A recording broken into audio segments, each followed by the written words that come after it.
Ever dreamt of gliding through your Minecraft world with a cape that screams style? Let's unlock the secrets to getting yours.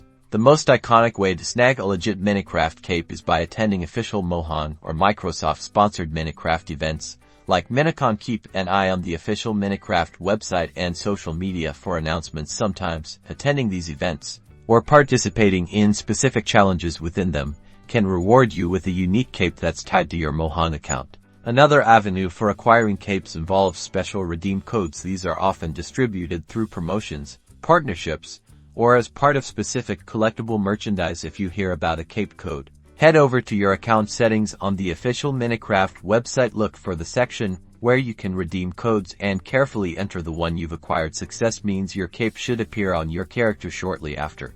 Now, if you're looking for even more customization, the modding community offers a fantastic solution. While not official, mods like the popular cape mod, or others that allow for custom skin elements, can let you design and wear virtually any cape you can imagine. To do this, you'll first need to install a Minecraft Forge or Fabric mod loader, depending on the mod's requirements. Then, download the chosen cape mod from a reputable source, like CursorForge. Once installed, you'll typically find an in-game interface to upload or select your desired cape, often by linking to a specific image file. Remember to always download mods from trusted websites to avoid any security risks. So, whether you're a dedicated event goer, a code hunter, or a daring modder, there are multiple paths to adorning your Minecraft avatar with a magnificent cape. Start exploring these options and let your character's style soar.